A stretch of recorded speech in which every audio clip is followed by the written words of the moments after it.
শ্লোক নাম্বার 14 থেকে। তো পরীক্ষিত মহারাজের প্রশ্ন শুনে সুখদেব গোস্বামী প্রশ্নের উত্তর দিবেন, কিন্তু উত্তর দেওয়ার আগে তিনি ভগবানের কাছে প্রার্থনা করছেন। 12 থেকে 18 নম্বর শ্লোকে ভগবানকে প্রণতি নিবেদন করছেন এবং ভগবানের মহিমা কীর্তন করছেন সুখদেব গোস্বামী। শ্লোক নাম্বার 14। তো 14 নম্বর শ্লোকে তিনি বলছেন, নমো নমস্তে अस्तु ऋषभाय सत्त्वताम् विदूर कष्टाय मुहुर्योगिनाम् निरस्त सम्यातिशयेन राधसा स्वधामनि ब्रह्म निरंस्यते नमः। শাস্ত্র নিপুণ প্রভু কৃপা করে অনুবাদ করবেন। হরে কৃষ্ণ প্রভু। যদিও বংশীয়দের পার্শ্বদ এবং অভক্তদের যিনি সর্বদা সমস্যার সৃষ্টি করেন, তাকে আমি আমার সশ্রদ্ধ প্রণাম নিবেদন করি। তিনি জড় এবং চেতন উভয় সরি প্রভু, মাইক অফ হয়ে গেছে আপনার। তিনি জড় এবং চেতন উভয় জগতেরই পরম ভোক্তা। তথাপি তিনি চিদাকাশে তার লীলা বিলাস করেন, কেউই তার সমকক্ষ নয়, কেননা তার অপাকৃত ঐশ্বর্য অনন্ত এবং অসীম। ধন্যবাদ প্রভুজি। তো ভগবানের ঐশ্বর্য এবং মাধুর্যের যে পরিপূর্ণতা, দুইটাই এই শ্লোকে সুখদেব গোস্বামী বর্ণনা করছেন এবং একই সাথে ভগবানকে প্রণাম নিবেদন করছেন। ভগবানের নাম এবং ভগবানের প্রণাম বৈদিক শাস্ত্রে খুবই গুরুত্বপূর্ণ, ভক্তির দুইটা গুরুত্বপূর্ণ অঙ্গ। বিশেষ করে এই কলিযুগে যে কোনো স্তুতি, যে কোনো প্রার্থনা দেখবেন এই দুইটা জিনিস আছে, নাম, প্রণাম। ভগবানের নাম, ভগবানকে প্রণাম নিবেদন। তো প্রণাম নিবেদনের মাধ্যমে আমরা দিব্য জ্ঞান লাভ করি, ভগবানের কৃপা লাভ করি, ভগবান থেকে শক্তি প্রাপ্ত হই। কৃপা শক্তি সবচাইতে বলবান। নিজস্ব ব্যক্তিগত শক্তি সামর্থ্য থেকেও কৃপা শক্তি হচ্ছে সবচেয়ে বেশি শক্তিশালী। ঠিক আছে। কৃষ্ণদাস কবিরাজ গোস্বামী যখন চৈতন্য চরিতামৃত গ্রন্থ রচনা করেন, রচনা করার পূর্বে যখন বৃন্দাবনের সমস্ত বৈষ্ণবরা ওনাকে অনুরোধ করে, তিনি চৈতন্য চরিতামৃত রচনা করার পূর্বে ভগবানের কাছে আজ্ঞা নেওয়ার জন্য গেছেন। বৈষ্ণবদের কাছে কৃপা ভিক্ষা করেছেন, ভগবানের কাছে কৃপা ভিক্ষার জন্য গেছেন, ভগবানের কাছে আজ্ঞা নেওয়ার জন্য গেছেন যে ভগবান আপনার কি ইচ্ছা, আপনি কৃপা করছেন কিনা। তখন যখন তিনি ভগবানের কাছে গেলেন,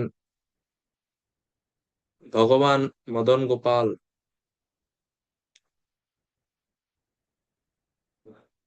ভগবানের কৃপার প্রভাবে বা ভগবানের কাছে যখন তিনি ভাবে প্রার্থনা করছেন, তখন দেখলেন যে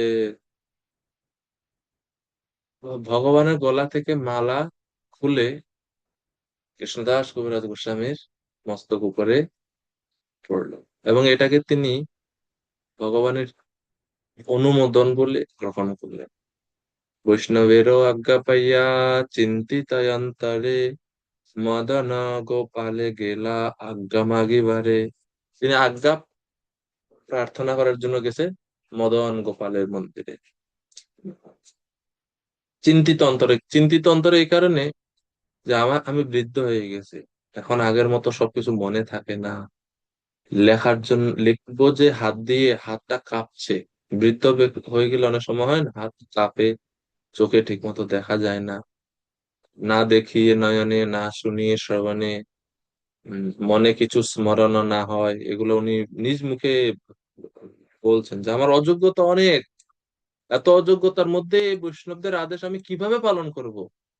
দর্শন করি কইল চরণ বন্দন, গোসাই দাস পূজারি করে চরণ সেবন। তো তিনি মদন গোপাল দর্শন করে চরণ বন্দন করছেন, যেরকম সুখদেব গোস্বামী প্রার্থনা করছেন।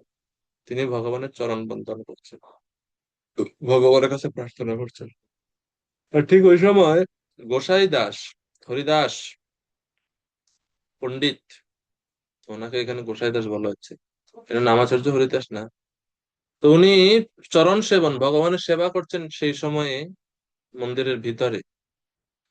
প্রভুর চরণে যদি আজ্ঞা মাগিল, প্রভু কণ্ঠ হইতে মালা খসিয়া পড়িল। যখন এভাবে তিনি আজ্ঞা প্রার্থনা করছেন ভগবানের কাছে, যে আপনি কি ইচ্ছা বলুন, তখন ভগবানের কণ্ঠ থেকে মালা খসিয়া পড়িল। ভগবানের কণ্ঠ থেকে মালা নিজে পড়ে গেছে, এবং এটাকে কৃষ্ণদাস কবিরাজ গোস্বামী আজ্ঞা হিসেবে গ্রহণ করছেন, কৃপা হিসেবে গ্রহণ করছেন, কৃপা শক্তি হিসেবে গ্রহণ করছেন, যেটা হচ্ছে সবচেয়ে ভগবান। কৃষ্ণদাস কবিরাজ গোস্বামীর অনেক প্রতিকূলতা ছিল, কিন্তু এই যোগ্যতা বলে, এই আজ্ঞামালা পেয়ে বা ভগবানের এই লক্ষণ দেখতে পেয়ে তিনি মনস্থ করেন যে না, আমি চৈতন্য চরিতামৃত রচনা করবে, এবং ওইখানে বসেই তিনি গ্রন্থের আরম্ভ বা গ্রন্থ লেখা শুরু করে দিচ্ছে। সব বৈষ্ণব গণে হরি, সব বৈষ্ণব গণে হরি ধ্বনি দিল, গোসাই দাস আনি মালা মোর গলে দিল, আজ্ঞামালা পাইয়া আমার হইল আনন্দ, তাহাই করিনু এই গ্রন্থেরও আরম্ভ। সেইখানে সেই মন্দিরে বসেই তিনি গ্রন্থ লিখছেন, এবং যখন লিখছেন গ্রন্থ তিনি বলছেন যে ক্রেডিটটা আমার কিচ্ছু না, এই গ্রন্থ লেখায় মোরে মদন মোহন, আমার লিখন যেন সুখের পঠন। যে এই গ্রন্থ আমি লিখছি না, এটা মদন মোহন লেখাচ্ছে আমাকে দিয়ে, আমার লেখন এটা হচ্ছে সুখের পঠন। সুখ পাখি যেরকম নিজে কিছু বলতে পারে না, তাকে যেটা সেটা শিখাই দেওয়া হয়, ওগুলোই বলে। সেই রকম আমি, মদন মোহন যা অনুপ্রেরণা দিচ্ছে তাই আমি করছি। তো এই জন্য ভগবানকে প্রণাম এবং ভগবানের কাছে ভগবানের নাম, এই দুইটা জিনিস গুরুত্বপূর্ণ। সুখদেব গোস্বামীও এই মহান গ্রন্থ শ্রীমদ্ ভাগবতম রচনা করার আগে এইভাবে ভগবানের কাছে প্রার্থনা নিবেদন করছেন। 23 শ্লোকে, 14 নম্বর শ্লোকে বলছেন নমো নম, নমো নম দুইবার বলা হচ্ছে, নমস্কার করছেন দুইবার। এটা হচ্ছে যে উম আগ্রহ, অতিশয় অতিশয় আগ্রহ প্রকাশার্থে এখানে এটা দুইবার বলছেন নমো নম। উম, এরকম কেউ যদি মনে করেন জলে জলে ডুবে যাচ্ছে, সাঁতার পারেন, তো কি বলবে? ওখানে ব্যাকরণ নিয়ম কানুন মনে থাকবে? ওই যে বাঁচাও বাঁচাও বাঁচাও বাঁচাও, কয়বার বলছে বলবে বাঁচাও বাঁচাও, ঠিক থাকবে না, কারণ ওখানে উৎকণ্ঠাটা বেশি। তো তিনিও খুব ঐকান্তিক ভাবে ভগবানের কৃপা প্রার্থনা করছেন বলে এই জন্য নমো নমঃ প্রণাম নিবেদন করছেন ভগবানের কাছে বারবার। কাকে প্রণাম করছেন? আপনাকে, আপনার চরণ কমলে আমি প্রণাম নিবেদন করছি। নমো নমস্তে অস্তু ঋষভায়, আপনার সাক্ষাৎ লাভ করে আপনাকে নমস্কার করছি। আপনি হচ্ছেন ঋষভায় সত্যতাম, যারা আপনার সাত্যত, সাত্যত বলতে যদু বংশীয়দেরকে সাত্যত বলা হয়, এবং সাত্যত বলতে ভগবানের যারা ভক্ত তাদেরকেও সাত্যত বলা হয়, এবং ঋষভায়া বলতে দেবকীনন্দন ভগবান শ্রীকৃষ্ণকে। তো ভগবান যারা ওনার ভক্ত তাদের কাছে তিনি নিজেকে প্রকাশ করেন। যারা কুযোগীগণ, কুযোগী নাম, বা কুযোগী বলতে যারা ভক্তিহীন, যে সমস্ত যোগীরা ভক্তিহীন, ভক্তি বর্জিত, তাদেরকে বলা হচ্ছে কুযোগী নাম। সেই কুযোগীদের কাছে আপনি হচ্ছেন বিধুর কাষ্ঠায় মুহু কুযোগী নাম। বিধুর কাষ্ঠা মানে তাদের থেকে অনেক দূরে তিনি আপনি অবস্থান করেন। আপনার ভক্তদের অতি নিকটে আপনি থাকেন, কিন্তু অভক্তদের বহু দূরে আপনি অবস্থান করেন। তা আপনি আপনার ভক্তদের পালন করেন, ভক্তদের কৃপা করেন। আর যারা ভক্তিহীন কুযোগীগণ তাদের বিধুর কাষ্ঠায়, দূর, তাদের থেকে বহু দূরে আপনি অবস্থান করেন, তারা আপনাকে জানতে পারেন, তাদের দ্বারা আপনি দুর্বিজ্ঞ, সেই ভগবান শ্রীকৃষ্ণকে আমি নমস্কার করি। এবং যখন বলছে দুর্ভিজ্ঞ, এর মানে এমন না যে আপনাকে জানা খুব কঠিন, আপনাকে জানা যায়, কিন্তু তারা জানতে ইচ্ছা করে না বা জানার প্রচেষ্টা করে না, এই জন্য আপনাকে জানতে পারে। নিরস্ত সাম্য অতিশয়ে না, নিরস্ত সাম্য অতিশয়ে না রাধসা, আপনি জড় চেতন উভয় জগতেরই পরম ভোক্তা, এবং আপনি চিদাকাশে তার আপনি লীলা বিলাস করেন, কেউ আপনার সমকক্ষ নয়, কেননা আপনার অপ্রাকৃত ঐশ্বর্য অনন্ত এবং অসীম।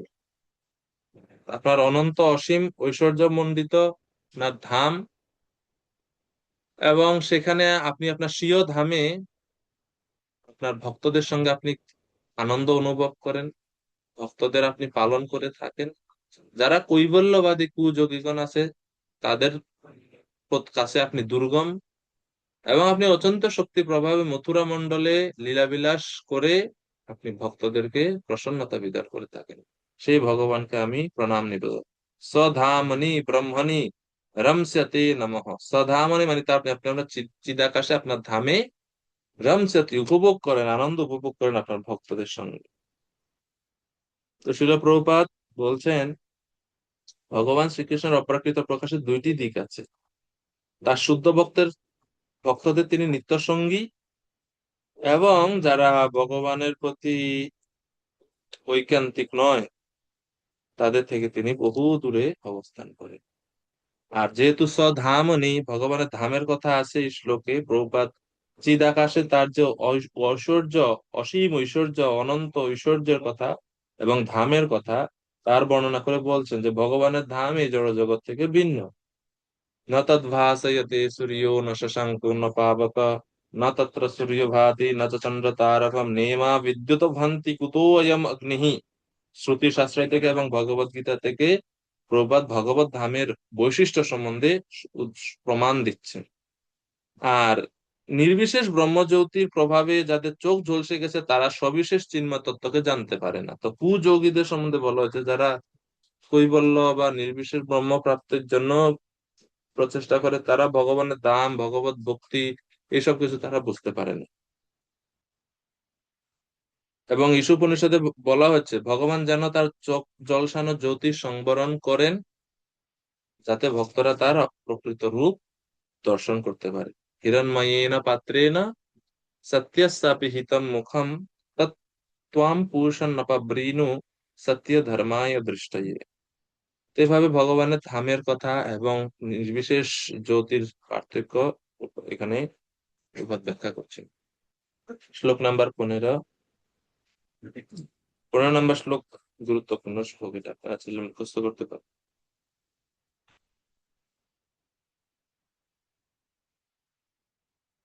यत् कीर्तनं यत् स्मरणं यदीक्षणाम् यद्वन्दनं यत् श्रवणं यदर्हणम् लोकस्य सत्यो विधुनोति कल्मषम् तस्मै सुभद्राश्रवसे नमो नमः।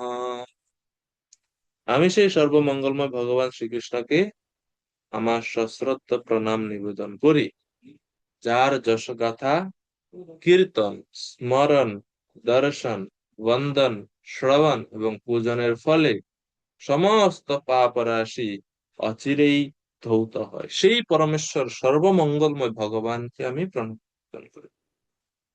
সুভদ্র শব্দের অর্থ হচ্ছে সর্বমঙ্গলময় ভগবান। এজন্য ভগবানের সঙ্গে সম্পর্কিত যে কোনো কিছু সংস্পর্শে আসার ফলে আমাদেরও মঙ্গল সাধিত হয়।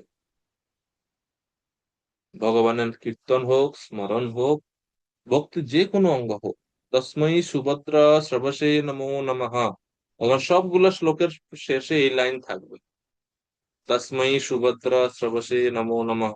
শ্রবসে মানে ভগবানের কথা, যশগাথা শ্রবণের ফলে, আলোচনার ফলে আমাদের সব মঙ্গল বিধান হয়ে থাকে, সেই ভগবানকে আমি প্রণাম নিবেদন করি। তো ভগবান এই জড় জগতে আসেন এই ভক্তির অঙ্গগুলোকে বিস্তার করার জন্য। ভগবান যদি এই জড় জগতে অবতরণ না করতেন তাহলে এই ভক্তির অঙ্গগুলো প্রচার হতো না, এবং আমরাও ভগবান সম্বন্ধে শ্রবণ কীর্তন করতে পারতাম না। এই জন্য ভগবান কৃপা করে আসেন।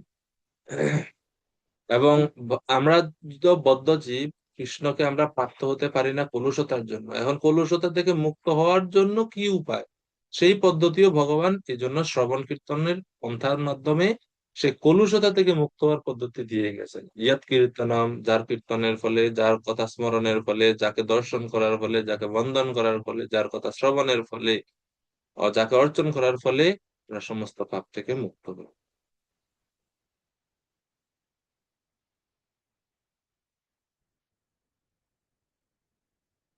এই জন্য বলা হচ্ছে তস্মৈ সুভদ্র সর্বশে নমো নমঃ, যার কথা বা যার যশ অত্যন্ত সুমঙ্গলময়, সেই ভগবান শ্রীকৃষ্ণকে আমি প্রণাম নিবেদন করি।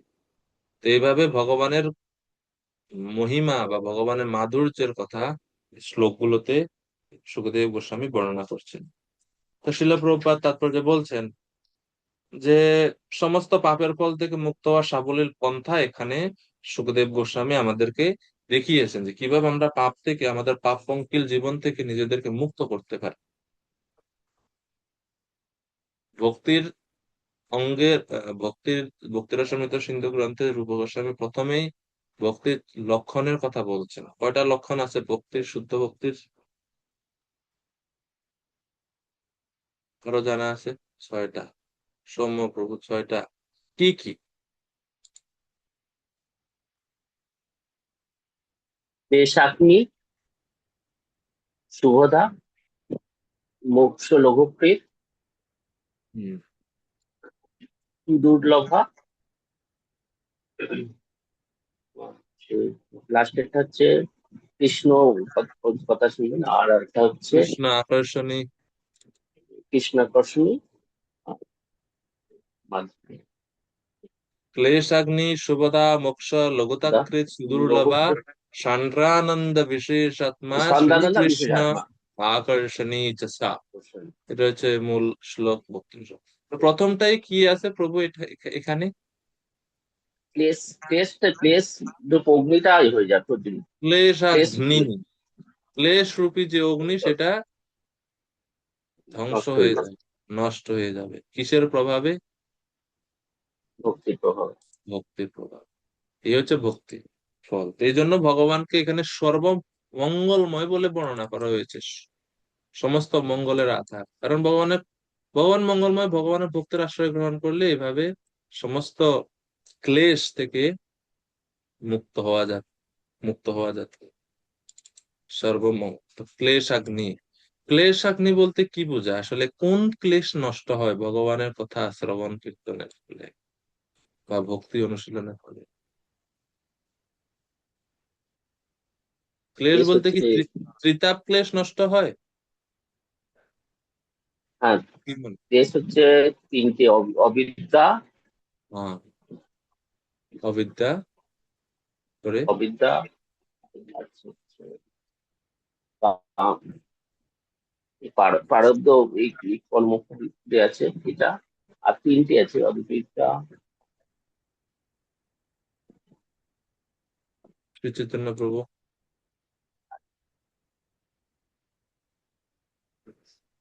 সরি, আমি তো মানে ক্লাসে জয়েন হতে পারছিলাম না আমার যন্ত্রটার জন্য। তো এখন এই মুহূর্তে জয়েন হলাম। যন্ত্রের যন্ত্রণা। হ্যাঁ। তো এখানে যে আর কি আমাদের পাপ ক্লেশের যে কারণ হচ্ছে পাপ, পাপের বীজ, তার আর কি এই সমস্তগুলোই আর কি ধ্বংস হয়ে যায় ভক্তির শুরুতেই। হ্যাঁ।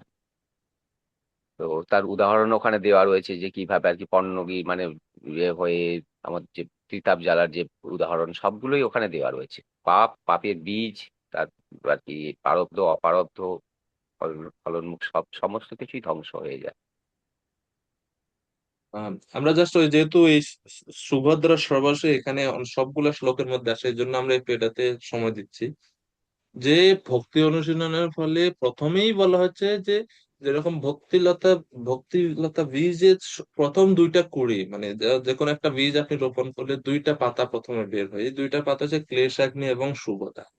তো ক্লেশাগ্নি মানে যে সব রকম প্রাকৃত ক্লেশ নাশ করে, প্রাকৃত ক্লেশ নাশ করে মানে ক্লেশ 3 প্রকার এখানে বলা হচ্ছে, স্পেসিফিকলি বলা হচ্ছে যে ক্লেশ হচ্ছে 3 প্রকার। মানে আমরা কষ্ট পাই বা ক্লেশ যেটা সাফারিং আমরা ভোগ করি, এটা 3 ধরনের। আমরা যদি মানে নিচ থেকে বলি, পাপ, তারপরে হচ্ছে বীজ, এবং সবচাইতে উপরে হচ্ছে অবিদ্যা। এই তিনটা হচ্ছে ক্লেশ, বলতে এই তিনটাকে বোঝায়। এবং ভক্তি অনুশীলনের ফলে এই তিনটা ধীরে ধীরে ধীরে ধীরে নষ্ট হয়। এর মধ্যে প্রথমে নষ্ট হয় পাপ, এরপরে আরো ভক্তির তীব্রতার ফলে বীজ, এবং সর্বোচ্চ স্তরে যখন আমরা ভক্তির উন্নতি হয় তখন নষ্ট হয় অবিদ্যা। প্রথমে বিদ্যা, তাই তো? মানে অবিদ্যা সহজে প্রথমে নষ্ট হয় না, পাপ নষ্ট হয়। পাপের প্রতিক্রিয়া আবার দুই প্রকারের, প্রারব্ধ, অপ্রারব্ধ। অপ্রারব্ধ। সেখানেও আবার অপ্রারব্ধ পাপ ফল নষ্ট হয়ে যায় অতি শীঘ্রই, কিন্তু প্রারব্ধ পাপ সহজে নষ্ট হয় না। এজন্য যদি আমরা বলি ক্লেশ নষ্ট হয় মানে ত্রিতাপ ক্লেশ, তাহলে কোশ্চেন আসবে, ভক্ত তো ত্রিতাপ ক্লেশ ভোগ করে ভক্তি অনুশীলন করতে গিয়েও। শুদ্ধ ভক্তদের শরীরেও দেখা যায় বিভিন্ন ত্রিতাপ ক্লেশ ওনারা ভোগ করছে। তো শুদ্ধ ভক্তদের ক্ষেত্রে বা- সেটা সেটা ভিন্ন বিচার, কিন্তু যারা আমরা সাধক ভক্তরা আছে, বৈদিক ভক্তি অনুশীলন করছি, আমরা ত্রিতাপ ক্লেশ যেটা ভোগ করছি সেটা হচ্ছে আমাদের প্রারব্ধ কর্মফল। আর ভক্তি অনুশীলনের ফলে ক্রিয়মান কর্ম ও প্রারব্ধ কর্ম বা সঞ্চিত কর্ম অতি সহজে ধ্বংস হয়। কিন্তু প্রারব্ধ কর্মফল থেকে মুক্ত হতে গেলে ঐকান্তিক ভক্তির আশ্রয় গ্রহণ করতে হয়। ঐকান্তিক ভক্তি মানে তীব্রভাবে যে কোনো ভক্তির অঙ্গের উপরে আশ্রয় করে জীবন ধারণ করা, যেটা হরিদাস ঠাকুরের ক্ষেত্রে আমরা দেখি যে 24 ঘন্টার মধ্যে সবসময় তিনি জপ করছেন। এইরকম তীব্র ভক্তির ফলে একমাত্র প্রারব্ধ কর্মফল নষ্ট হয়। প্রারব্ধ কর্মফল নইলে সহজে নষ্ট হয় না। প্রারব্ধ কর্মকে এই জন্য দুই ভাবে নষ্ট করা যায়, এক হচ্ছে ভোগ করে, আর এক হচ্ছে তীব্র বা ঐকান্তিক। ঐকান্তিক বলতে পুরো ঐকান্তিক, আমরা মানে সাধারণ যেটা আমরা বলি 16 মালা জপ, একটা বিধিনিষেধ, এই স্তরে না, আরো ঊর্ধ্বে যেতে হবে। তখন গিয়ে এই প্রারব্ধটা ধ্বংস হয়। এরপরে হচ্ছে বীজ। বীজ মানে হচ্ছে কর্ম বাসনা বা পাপ করার যে বাসনা। আর পাপ করার বাসনা কেন আসে বা ম্যাটেরিয়াল ডিজায়ার কেন আসে? অবিদ্যার কারণে, বা অবিদ্যার যে পাঁচটা যে স্তর, অবিদ্যা, স্মিতা, রাগ, দ্বেষ, বিনিবেশ, বা আহ সচর্যগ্রন্থ তামিশ্রম অথ তামিশ্রম আদিকৃত মহামোহম চ মোহম চ তমশ্চ জ্ঞান বৃত্তয়। এই পাঁচটা হচ্ছে অবিদ্যার স্তর। এগুলা তখন এটা একবারে শেষে গিয়ে ধ্বংস হয়। তো এইভাবে ভক্তি অনুশীলনের ফলে সমস্ত ক্লেশ, সমস্ত পাপ রাশি সবকিছু ধ্বংস হয়ে যায়, সবকিছু ধ্বংস হয়ে যায়। দেখো, ওটা যে ক্লেশ অগ্নি বলছেন, ক্লেশ অগ্নি নয়, ক্লেশ অগ্নি, মানে ক্লেশের সরি, শত্রু। না আমি বলছি মানে ক্লেশ রূপী যে তাপ বা যেটা কষ্টটা আমরা ভোগ করি, অগ্নি তো মানে হচ্ছে ধ্বংস হয়ে যায়, নষ্ট হয়ে যায়। না না, সরি, অগ্নি না, ক্লেশ অগ্নি। এবং শাস্ত্রেতে ভগবানের ভক্তি অনুশীলনের ফলে যে ভক্ত এই ক্লেশগুলো থেকে বা এই কর্মফলগুলো থেকে যে মুক্ত হয়, তার আহ খুব সুন্দর বিভিন্ন প্রমাণ আমরা দেখতে পাই। যেরকম শ্রীমদ্ ভগবদ গীতা যদি আমরা দেখি, সর্বধর্মান পরিত্যাজ্য মামেকম শরণম ব্রজ অহম ত্বাম সর্ব পাপেভ্যো মোক্ষয়িষ্যামি মা শুচঃ। এই ভক্তির যে আমাদের এই যে এখানে ভগবান বলছে অহম তাম সর্ব পাপেভ্যো মোক্ষয়িষ্যামি, এটা অপ্রারব্ধ কর্মফল ভগবান গ্রহণ মানে নষ্ট করবেন, এটা বলছেন এখানে। স্বাভাবিক। আহ এরপরে অপ্রারব্ধ কর্মফল ভগবান নষ্ট করেন। শ্রীমদ্ ভাগবতমে আরো বলা হয়েছে, যথাগ্নি সুসমৃদ্ধার্চি করত্তি এধাংসি ভস্মসাৎ তথা মদ বিষয়া ভক্তির উদ্ধবই নামসি কৃৎস্নশ। হে উদ্ধব জি, একাদশ স্কন্ধে ভগবান বলছেন যে অগ্নি বা আগুন যেরকম কাঠকে পুড়িয়ে ছাইয়ে পরিণত করে, সেই রকম ভাবে আমার প্রতি ভক্তিও জীবের সমস্ত পাপ ধ্বংস করে। তো এই শ্লোকের ক্ষেত্রে বলা হয়েছে যে দেখুন, রান্না করতে গেলে কাঠ পোড়ানো মূল উদ্দেশ্য না, মূল উদ্দেশ্য হচ্ছে আইটেম তৈরি করা। কাঠ পোড়ানো গৌণ ভাবে হয়েছে, তেমনি ভক্তির প্রকৃত লক্ষ্য নয় কর্মফল নষ্ট করা, এটা হচ্ছে ভক্তির গৌণ ফল, যে ভক্ত কর্মফল থেকে মুক্ত হয়ে যায়। ভক্তির মুখ্য ফল হচ্ছে ভগবত কৃপা বা ভগবানের প্রতি প্রীতি লাভ করা। আর ভক্তি যে প্রারব্ধ কর্মফল নষ্ট করে, তার প্রমাণ আপনারা পেয়েছেন বা আমরা আপনারা পড়ছেন অলরেডি শ্রীমদ্ ভাগবতমে। ও না, এখনো আসেন, এটা তৃতীয় স্কন্ধে আসবে। 3:33-6 মাতা দেবহূতি বলছেন কপিল দেবকে, ইয়ান্নামধেয়া শ্রবণানু কীর্তনাৎ ইয়ৎ প্রহ্নাদ ইয়ৎ স্মরণাদপি ক্বচিৎ স্বাদাপি সদ্যঃ শ্রবণায় কল্পতে কুত কুত পুনস্তে ভগবান দর্শনাৎ। প্রারব্ধ কর্ম মানে কি? যেই কর্মফল মাতৃগর্ভে প্রবেশের শুরু থেকে আমরা ভোগ করছি এবং এই জীবনের অন্ত পর্যন্ত ভোগ করতে বাধ্য, যে কর্মফলের কোটা, এর প্রারব্ধ কর্মের প্রকাশ হচ্ছে জাতি, মানে আমরা কোন বংশে জন্মগ্রহণ করছি বা কোন কুলে জন্মগ্রহণ করছি, এটা হচ্ছে প্রারব্ধ কর্ম। এখন জন্মগ্রহণ তো করে ফেলেছি, এখন তো আমি আমার কুল চেঞ্জ করতে পারবো না। এজন্য বলা যায় প্রারব্ধ কর্ম অত সহজে ধ্বংস করা যায় না, কিন্তু তীব্র ভক্তির প্রভাবে সেটাও সম্ভব হয়। এবং এই প্রমাণ হচ্ছে 3:33-6 শ্রীমদ্ ভাগবতমের এই শ্লোক। মাতা দেবহূতি বলছেন, হে ভগবান, আপনার নাম শ্রবণের ফলে, অনুকীর্তনের ফলে, আপনাকে নমস্কার করার ফলে, আপনাকে স্মরণ করার ফলে কুকুর ভুজি অন্তজ কুলে জাত ব্যক্তিও যজ্ঞ করার অধিকারী হয়ে ওঠেন। স্বাদপি সদ্য শ্রবণায় কল্পতে। তাইলে তার কুল ছিল অন্তজ, কিন্তু ভগবত ভক্তির প্রভাবে তিনি যজ্ঞের অধিকারী হয়ে উঠলেন, এরকম পবিত্র হয়ে উঠলেন। তো এভাবে ওনার জাতীয়রও পরিবর্তন হয়ে যাচ্ছে। এবং আমরা তো জানি যে আমরা অনেক অনেক গোত্রের, কিন্তু শুদ্ধ ভক্তি অনুশীলন করার ফলে সবাই অচ্যুত গোত্রের অন্তর্ভুক্ত হয়। এইভাবে গোত্রেরও পরিবর্তন হয়, তবে শুদ্ধ ভক্তি অনুশীলন করতে হবে। এবং এই শ্লোক যেটা এখন আমরা 15 নম্বর শ্লোক পড়ছি, এই শ্লোকের সঙ্গে এই 3:33-6 মাতা দেবহূতির এই শ্লোকের অনেকটা মিল আছে। যে যে পবিত্র হয়ে যায়, যা অন্তজ কুলের কুকুর বুঝি চন্ডাল ব্যক্তিরাও পবিত্র হয়ে সাত্ত্বিক ব্রাহ্মণের যারা যজ্ঞ করে, যাজ্ঞিক ব্রাহ্মণের মতো তারা সেই স্তর পর্যন্ত তারা লাভ করতে পারে। তো এখানে আবার জীব গোস্বামী বলছেন যে ভক্ত ভক্তি অনুশীলন করে যজ্ঞ করার অধিকারী বা সেই স্তরে চলে আসেন, কিন্তু তিনি তৎক্ষণাৎ যজ্ঞ করতে পারবেন না, তার জন্য ওনার ট্রেনিং এর দরকার আছে। পারমার্থিক স্থিতি ওনার যোগ্য করার মতো স্তরে চলে আসে, কিন্তু যেহেতু ওনার শিক্ষার অভাব আছে, সেই জন্য তিনি প্রথমেই যোগ্য করতে পারবেন না। শিখতে হবে ওনাকে, শিখে এরপরে তিনি যোগ্য অনুশীলন করতে পারবেন। এটা জীব গোস্বামী এখানে ওই শ্লোকে কমেন্ট করছেন। তো এইভাবে ভক্তি আমাদের সমস্ত প্রকার পাপ কর্মফল ধ্বংস করে। অপ্রারব্ধ ফলম পাপম কূটম বীজম ফলন মুখম ক্রমেণৈব প্রলীয়তে বিষ্ণু ভক্তি রতাত্মনা পদ্ম পুরাণে বলা হচ্ছে। তো এইভাবে ভক্তি, এই যে ক্লেশ সমূহের মধ্যে প্রথম যেটা পাপ, সেটা আমাদের ধ্বংস করে, আমরা দেখতে এখানে এই শ্লোকগুলো থেকে দেখতে হচ্ছে। এরপরে হচ্ছে পাপ ও বীজ ভক্তি অনুশীলনের ফলে ধ্বংস হয়। পাপ বীজ, সেটা প্রমাণ কি? শ্রীমদ্ ভাগবতম ষষ্ঠ স্কন্ধ 2য় অধ্যায় 17 নম্বর শ্লোক।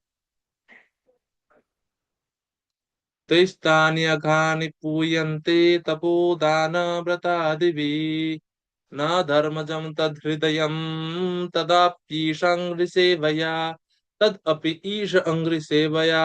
পরমেশ্বর ভগবানের চরণ কমলে সেবার ফলে না অধর্মজম তদ হৃদয়ম, ভক্তের হৃদয়ের যা অধর্মজনিত, যে অধর্মজম জড় বাসনা ভক্তের মধ্যে থাকে না, সেগুলো আপরুট, সমূলে উৎপাটিত হয়ে যায়, ধ্বংস হয়ে যায়, বীজ হরত্ব হয়ে যায়, বীজ বীজ থাকে না।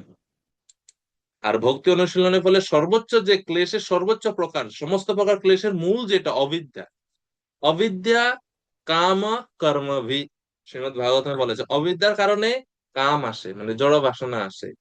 আর জড় বাসনা পূর্ণ করার জন্য আমরা কর্ম করি, আর সেই কর্ম করে কর্মফল তৈরি করি এবং সেগুলো ভোগ করার জন্য স্বর্গ নরক, এই পৃথিবী স্বর্গ নরক পৃথিবী, এভাবে আমরা সাইকেলে আবদ্ধ হয়ে যাই। তো মূলটা হচ্ছে অবিদ্যা।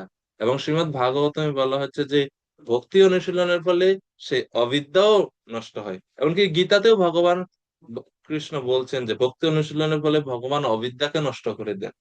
বলতে পারবেন কোন শ্লোকে? বিখ্যাত শ্লোক, গীতার মধ্যেই আছে এটার প্রমাণ, যে ভক্তি অনুশীলনের ফলে যে ভগবান অবিদ্যা পর্যন্ত দূর করে, বা অবিদ্যা থেকে আমরা মুক্ত হতে পারি। ভাগবতমে তো আছেই, গীতাতেও আছে। চতুর্শ্লোকে গীতাতে আছে। তেষামেবানুকম্পার্থম অহম অজ্ঞানজম তমঃ নাশয়ামি আত্মভাবস্ত জ্ঞানদীপেন ভাস্বতা। এই শ্লোকে ভগবান বলছেন, তেষামেব অনুকম্পার্থম, যারা আমার ভক্তিতে অনুশীলনে যুক্ত, তাদের অনুকম্পা, কৃপা, তাদের প্রতি আমি স্পেশাল মার্সি, স্পেশাল কৃপা তাদের প্রতি আমি প্রদর্শন করি। করে কি করেন? অহম, আমি অজ্ঞানজম তম, অজ্ঞানজম তো মানে অজ্ঞান থেকে জাত যে তম, যে যে কলুষতা বা যে তম আছে, সেটা আমি নাশ হয়ে আমি নাশ করি।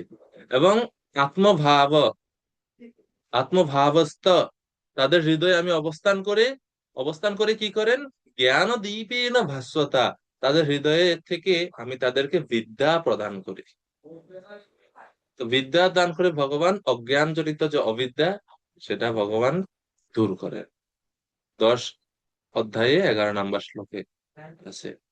এরপরে শ্রীমদ ভাগবতমে প্রথম সরি, চতুর্থ স্কন্ধের 22 অধ্যায়ের 39 নম্বর শ্লোক। এই শ্লোকটা হচ্ছে প্রমাণ যে ভক্তি অনুশীলনের ফলে অবিদ্যা থেকে আমরা মুক্ত হতে পারি, যেটা আসলে অন্য কোনো যোগ অনুশীলনের ফলে অত সহজে মুক্ত হওয়া যায়। ইয়ৎ পাদ পঙ্কজ পলাশ বিলাস ভক্ত্যা কর্মাশয়ম গ্রথিতমুদ্গ্রথয়ন্তি সন্তঃ তদ্বন্ন রিক্তমতयो यतयो विरुद्धा श्रोतो गणस्तममर अरणम ভজ বাসুদেবম। তো এই শ্লোকে বলা হচ্ছে ইয়ৎ পাদ পঙ্কজ পলাশ বিলাস ভক্ত্যা, ভগবানের চরণের মহিমা বর্ণনা করে বলছে পঙ্কজ পলাশ, ভগবানের চরণটা হচ্ছে পদ্ম ফুলের প্রির মতো, পদ্ম ফুলের মতো ভগবানের চরণ, ভগবানের চরণের অঙ্গুলিদ্বয়। এবং সেই ভগবানের চরণের কমলের প্রতি ভক্তি অনুশীলনের ফলে বিলাস ও ভক্ত্যা, অ্যাকশন অফ সার্ভিস, ভক্তি অনুশীলনের ফলে কর্ম আশয়ম গ্রথিতম গ্রথয়ন্তি সন্তঃ, ভক্তের হৃদয়ে, সন্তদের হৃদয়ে কর্মের যে আশয় বা কর্মের যে বন্ধন, নট অফ ইগনোরেন্স, কর্ম বন্ধন, সেটা গ্রথিতম উদ্গ্রথয়ন্তি, ভগবান সেই কর্মবন্ধনকে, সেই কর্মর আসক্তি যে গিট গাট আছে, সেটাকে ভগবান ছিন্ন করে দেন।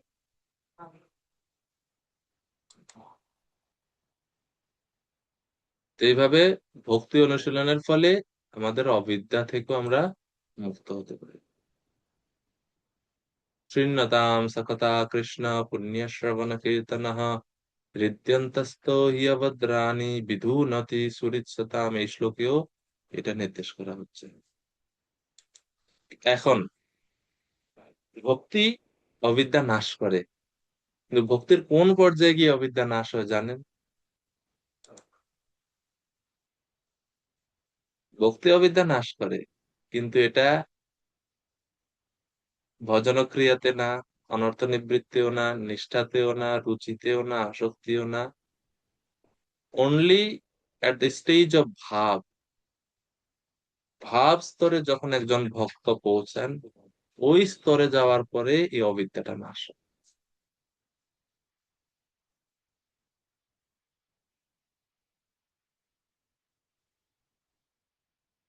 কেননা এই যে শৃণ্যতাম সকথা কৃষ্ণ এই শ্লোক আমরা পড়ি, এটা যদি আমরা একটু দেখি, শৃণ্যতাম সকথা কৃষ্ণ, এই এই সব এই শ্লোকাংশটুকু ইঙ্গিত করে শ্রদ্ধা থেকে অনর্থ নিবৃত্তি পর্যন্ত। পুণ্য আহ ভগবানের শৃণ্যতাম সকথা কৃষ্ণ পুণ্য শ্রবণ কীর্তন, এটা ইঙ্গিত করে শ্রদ্ধা থেকে অনর্থ নিবৃত্তি স্তর পর্যন্ত। এরপরে যে শ্লোকে আছে নষ্ট প্রায়শু অভদ্রেষু, এই শ্লোকাংশ ইঙ্গিত করে নিষ্ঠা স্তরকে, নিষ্ঠা স্তরকে ইঙ্গিত করে। তদা রজস্তম ভাবা, এটা ইঙ্গিত করে রুচি এবং আসক্তি স্তর।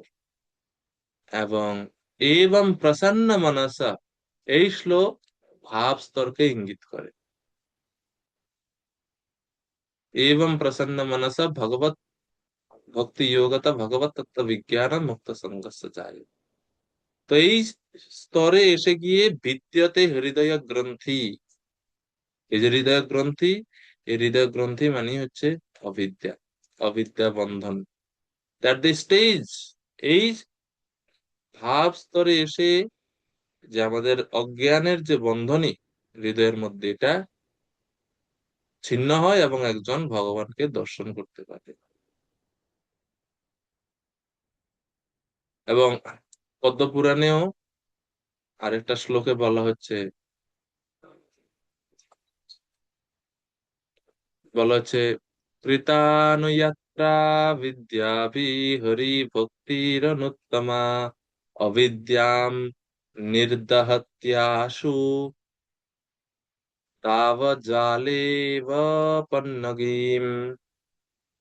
যেরকম বনে যখন দাবানল জ্বলে ওঠে, দাব দাব জ্বালা পন্নগীম ইভ, যখন দাবানল জ্বলে তখন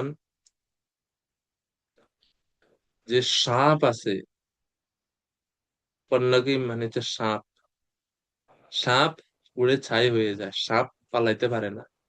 পাখিটাকে হয়তো উড়ে টুড়ে পালিয়ে যেতে পারে, চতুষ্পদ জন্তুরা হয়তো দৌড়াদৌড়ি করে কোনো রকম রক্ষা পেতে পারে, কিন্তু সাপ মুখ মানে যেতে পারে না, কারণ সাপ তো সে উঠতেও পারে না, দৌড়াইতেও পারে না, তাকে স্ক্রল করে যেতে হবে। এখন গেলেই পুড়ে মানে আগুনে দগ্ধ হয়। একই রকম ভাবে, যেরকম দাবানল থেকে সাপ রক্ষা পেতে পারে না, সেই রকম ভাবে হরি ভক্তির অনুত্তমা, উত্তম ভক্তি অনুশীলনের ফলে আশু অবিদ্যাম নির্দহতি, আমাদের হৃদয়ে যে অবিদ্যা আছে সেটা আশু কুইকলি, খুব শীঘ্রই এটা নির্দহতি, এটা পুড়ে ছাই হয়ে যায়। কিসের দ্বারা? কৃত অনুযাত্রা বিদ্যাভি, ভক্তির থেকে জাত জ্ঞানের প্রভাবে, ভক্তি অনুশীলনের ফলে জাত যে জ্ঞান, সেই জ্ঞানের প্রভাবে ভক্ত হৃদয়ের অবিদ্যা পুড়ে ছাই হয়ে যায়। এবং এই কারণে ভগবানের কথাকে, শ্রবণ কীর্তনকে বা ভগবত ভক্তি অনুশীলনকে সর্বমঙ্গলময় বলে বর্ণনা করা হচ্ছে এখানে। তস্মৈ সুভদ্র শ্রবসে নমো নমঃ, সর্বমঙ্গলময় ভগবান। তো এটা তো গেল হচ্ছে ক্লেশাগ্নি। পরের অংশটা হচ্ছে সুভদা, ভক্তি অনুশীলনের ফলে সমস্ত সৌভাগ্যের উদয় হয় ভক্তের জীবনে, সমস্ত সৌভাগ্যের উদয় হয়। সৌভাগ্য বলতে কি? সুভদা বা সৌভাগ্য, কি সৌভাগ্য উদয় হয়? টাকা পয়সা বেশি হয়ে যায় ভক্তের, চেহারা সুন্দর হয়ে যায়, নাম যশ হয়। সুভদা বলতে কি সুভদা? চার ধরনের শুভ জিনিস হয় ভক্তের, চার ধরনের শুভ।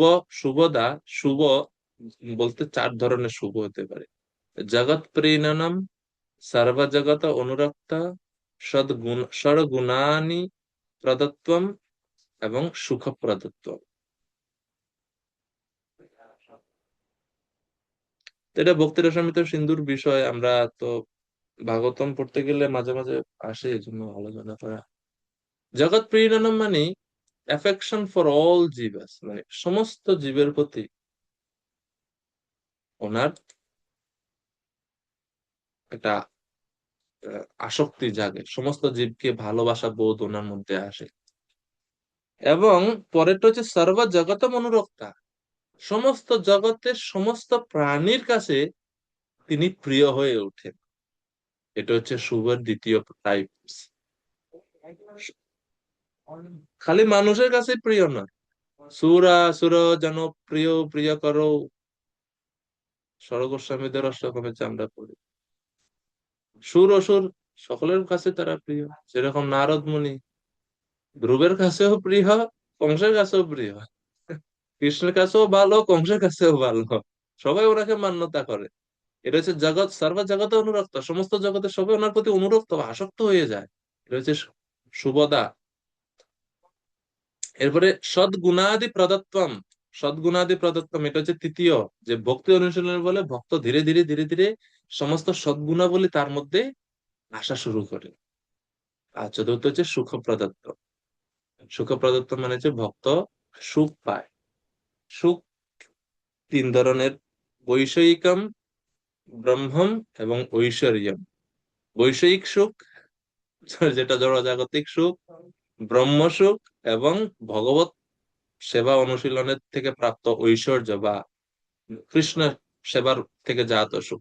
এই তিন ধরনের যে কোনো সুখ যেটা ভক্ত ইচ্ছা করেন তিনি এটা পেতে পারেন। তবে যারা উত্তম ভক্ত তারা বৈষয়িক এবং ব্রহ্ম সুখকে বাঞ্ছা করেন না। তো এই যে ভক্তি অনুশীলনের ফলে এই যে আহ শুভ বা সৌভাগ্যের উদয় হয় বা মঙ্গলের উদয় হয়, যেটা এখানে একচুয়ালি বলা আছে যে সুভদ্র সর্বমঙ্গলময়। সর্বমঙ্গলময় বলতে যে এই যে শুভদাকে বোঝাচ্ছে, ভক্তি অনুশীলনের ফলে ভক্ত শুভ হয়ে ওঠে, মঙ্গলময় হয়ে ওঠে। এবং এই যে চারটা যেটা আমরা পড়লাম, জগৎ জগৎ প্রিয়নম, জগৎ সর্বজগতম অনুরক্তা, তারপরে সদ্গুণাদি প্রদত্তম এবং সুখ প্রদত্তম, এই চারটাই শাস্ত্রের প্রমাণ দিয়ে রূপ গোস্বামী ভক্তি রসামৃত সিন্ধুতে উল্লেখ করছেন। এগুলো সবগুলোর প্রমাণ দিয়েছেন তিনি। যেমন সর্বজগত অনুরক্তা, সমস্ত জগতের সবাই তার প্রতি, ভক্তের প্রতি আকৃষ্ট হয়ে ওঠে। এ সম্বন্ধে তিনি প্রমাণ দিচ্ছেন চতুর্থ স্কন্ধের নবম অধ্যায়ে 47 নম্বর শ্লোকে। यस्या प्रसन्न भगवान् गुणैर्मैत्रादिभिः हरिः तस्मै नमन्ति भूतानि निम्नम् आप इव स्वयं।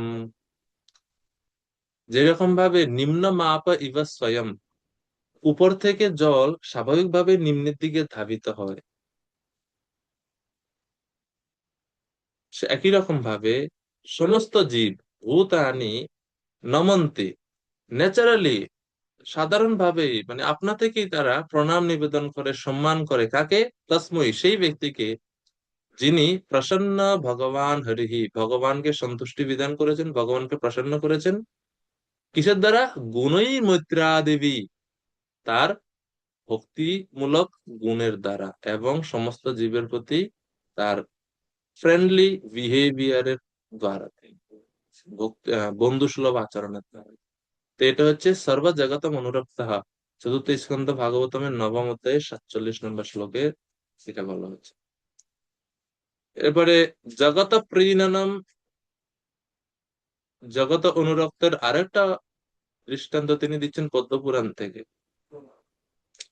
येना येनार्चिता हरिस्तेना तृप्यन्ति जगन्ति अपि राज्यन्ति जन्तवस्तत्र जगन जंगमः स्थावरा अपि।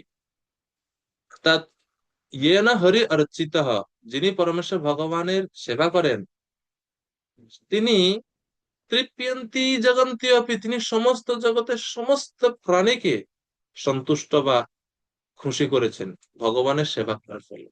ইয়স্মিন তুষ্টে জগৎ তুষ্ট। এবং এমন না, এমন না যে তিনি সমস্ত জগতের সবাইকে প্রীত করেছেন, আরো আছে।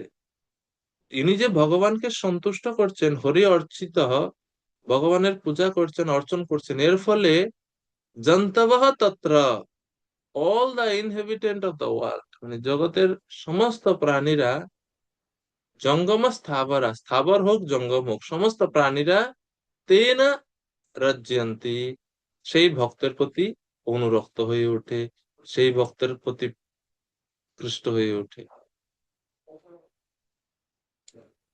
তারপর তৃতীয় বৈশিষ্ট্য কি ছিল?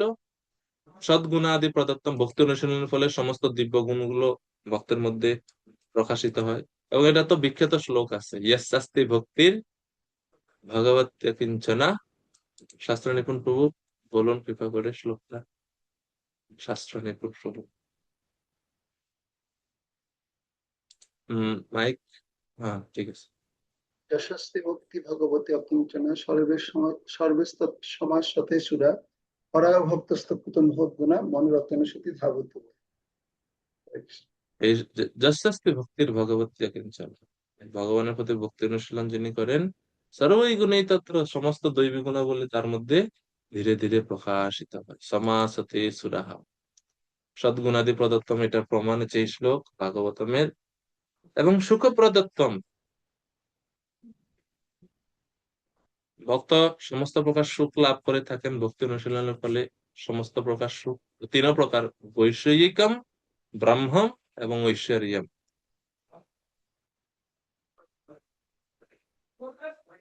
সমস্ত প্রকার সুখ তিনি লাভ করে থাকেন, এবং তার প্রমাণ তিনি দিচ্ছেন হরিভক্তি সুধোদয় থেকে, তন্ত্রশাস্ত্র থেকে। হরিভক্তি সুধোদয় থেকে তিনি বলছেন, রূপ গোস্বামী উদ্ধৃতি দিচ্ছেন, ভূয়োপি ইয়াচে দেবেশ ত্বয়ি ভক্তির দৃঢ়াস্তু মে, या मोक्षांत चतुर्वर्ग प्रहलाद सुखदालता। হে ভগবান, দেবেশ, সমস্ত দেবতাদেরও দেবতা পরমেশ্বর ভগবান, ভূয়ঃ, আমি পুনরায়, অপি ইয়াচে ত্বয়ি, আপনার কাছে প্রার্থনা করছি যে, দৃঢ় ভক্তিরস্তু মে, আপনার প্রতি যেন আমার দৃঢ় ভক্তি হয়। এবং ইয়া লতা, এই ভক্তি লতা, যেটা কি করে, ফলদা, যেটা প্রদান করে, যেই ভক্তি থেকে ফল আসে। কি ফল আসে? অর্থ, ধর্ম, কাম এবং মোক্ষ। মোক্ষান্ত চতুর্বর্গ, চতুর্পুরুষার্থ আসে আপনা থেকে এই ভক্তি অনুশীলনের ফলে। এবং আরো আসে কি? সুখদা, সমস্ত প্রকার সুখ এই ভক্তি অনুশীলনের পর থেকে আপনাকে, আপনার সেবা অনুশীলন থেকে আমরা লাভ করতে পারি। তো এটা হচ্ছে হরিভক্তি শুধু থেকে, যে ভক্তি, ভগবানের সেবা করলে আপনা থেকে সুখ আসে ভক্তের কাছে, ভক্ত লাভ করে। আর তন্ত্রশাস্ত্র থেকে তিনি বলছেন, সিদ্ধায়াহ পরমাশ্চর্যা ভক্তির মুক্তিশ্চ শাশ্বতী নিত্যম চ পরমানন্দ ভবেদ গোবিন্দ ভক্তিতঃ। সিদ্ধায়াহ পরম আশ্চর্য, পরম আশ্চর্যযুক্ত সিদ্ধিসমূহ, যেটা যোগীরা লাভ করে থাকে, অষ্টসিদ্ধি, সেটা দুই হচ্ছে ভক্তি, জড়জাগতিক ভোগ। তিন নম্বর হচ্ছে মুক্তি, যেটা অষ্টাঙ্গ যোগীরা চায় বা জ্ঞানীরা চায়। এরপরে হচ্ছে নিত্যম চ পরমানন্দম, নিত্য, ইটার্নাল ব্লিস, নিত্য আনন্দ, নিত্য পরম আনন্দ, সবকিছু লাভ করা যায়, সবকিছু প্রকাশিত হয়। নিত্যম চ পরমানন্দ, সবকিছু প্রকাশিত হয়। কিভাবে? ভবেদ, সবকিছু হয় গোবিন্দ ভক্তি, ভক্তিত হয়, ভগবান শ্রীকৃষ্ণের প্রতি, গোবিন্দের প্রতি ভক্তি অনুশীলনের ফলে। এইভাবে ক্লেশ নষ্ট হয়, শুভ উদয় হয়। তাই জন্য ভগবানকে সুখদেব গোস্বামী বলছেন, তস্मै সুভদ্রা শ্রবসে নমো নমঃ। এবং এই 15 থেকে শুরু করে পরে অনেকগুলো শ্লোকে আরো তিনি এই ভগবানকে এইভাবে এই শব্দ দ্বারা সম্বোধন করেন, তস্मै সুভদ্রা শ্রবসে নমো নমঃ। তো এই জন্য ভক্তি হচ্ছে সর্বমঙ্গলময়। ভক্তি সর্বমঙ্গলময়, ভক্তি আমাদের ক্লেশকে নষ্ট করে, আমাদের শুভ প্রদান করে, শুভোত্তম। ঠিক আছে। শ্লোক নাম্বার 16,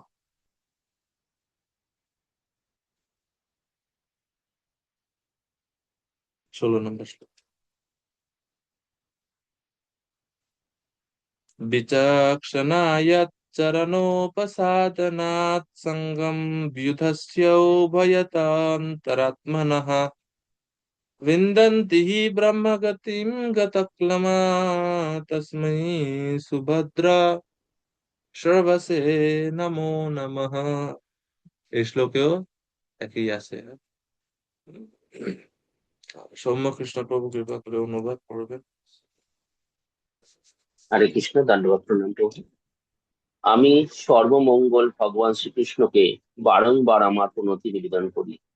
তাঁর চরণ কমলে শরণ গ্রহণ করার ফলে পরম বুদ্ধিমান ব্যক্তিরা বর্তমান এবং ভবিষ্যতের সমস্ত জড় আসক্তি থেকে মুক্ত হন এবং অনায়াসে চিন্ময় জগতের প্রতি অগ্রসর হন। আমি ভগবানকে প্রণাম করছি, যার চরণ আশ্রয় গ্রহণ করার ফলে বিচক্ষণা, যারা অত্যন্ত বুদ্ধিমান ব্যক্তি, তারা বর্তমান এবং ভবিষ্যতের উভয়ত উভয়ত মানে বর্তমান এবং ভবিষ্যতের গতক্লম সঙ্গম বিধস্য উভয়ত অন্তরাত্মনঃ। তারা আসক্তি, জড় জগতের সমস্ত প্রকার আসক্তি, বর্তমান এবং ভবিষ্যতের সমস্ত জড় আসক্তি থেকে মুক্ত হন এবং অনায়াসে চিৎ জগতের প্রতি অগ্রসর হন। দেখেন, অন্য সমস্ত যোগ অনুশীলনের ফলে বর্তমান জীবনে আমরা আসক্তি থেকে মুক্ত হই, কিন্তু ভক্তি জীবনের যে একটা অনন্য বৈশিষ্ট্য এই শ্লোকে বলা হচ্ছে, সঙ্গম বুধস্য উভয়ত অন্তরাত্মনঃ। উভয়ত মানে বর্তমান এবং ভবিষ্যৎ জীবনের আসক্তি থেকেও ভক্ত মুক্ত হয়,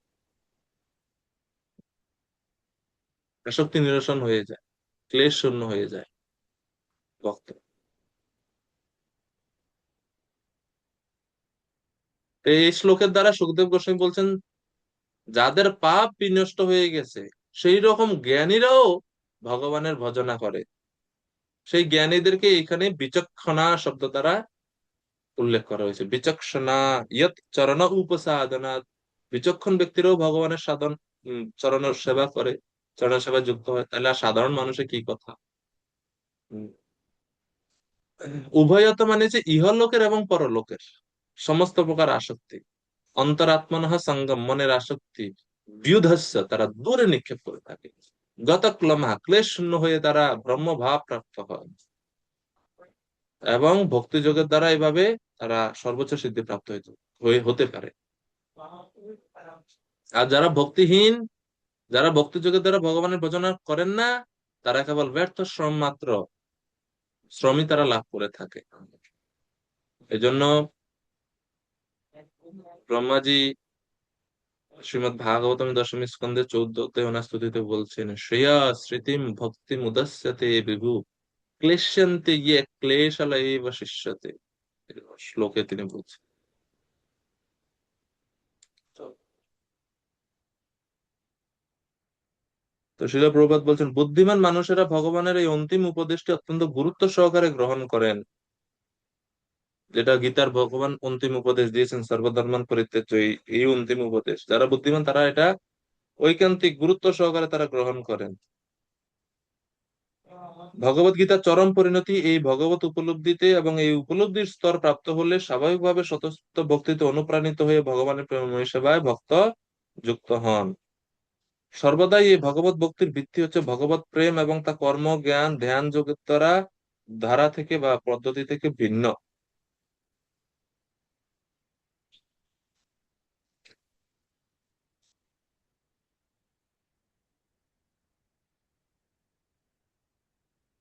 এরপরে 17 নম্বর শ্লোক, শ্লোক নাম্বার 17, 18, এই দুটোও খুব গুরুত্বপূর্ণ শ্লোক। 17 নম্বর শ্লোক বলছেন সুখদেব গোস্বামী, তপস্বিনো দানপরা যশস্বিনো मनस्विनो मन्त्रविदः सुमङ्गलाः प्रेमं न विन्दन्ति विनाय दर्पणम् तस्मै सुभद्राश्रवसे नमो नमः। শ্রীনিবাস প্রভু তারপরে অনুবাদ করবেন। হরে কৃষ্ণ প্রভু, ধন্যবাদ। আমি সর্বমঙ্গলময় ভগবান শ্রীকৃষ্ণকে বারংবার আমার সশ্রদ্ধ প্রণতি নিবেদন করি, কেননা তপস্যাপরায়ণ মহান ঋষিগণ, দানশীল কর্মীগণ, প্রতিষ্ঠাবান যশস্বীগণ, মনস্বী বা যোগীগণ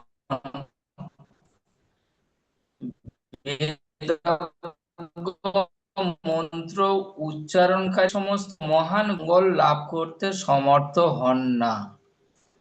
হরে কৃষ্ণ। ধন্যবাদ প্রভু। নেটে মনে হয় একটু অসুবিধা হচ্ছে আপনার এখানে, ক্যাটকে আসতেছে। যাই হোক, তো তিনি বলছেন, সুখদেব গোস্বামী এই শ্লোকে,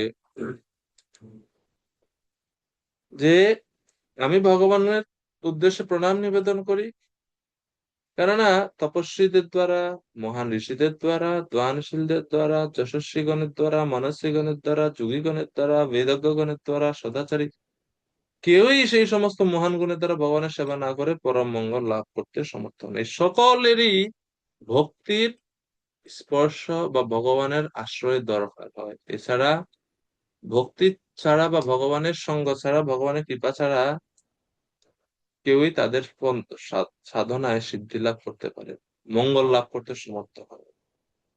এটা হচ্ছে এই শ্লোকের মূল বিষয়।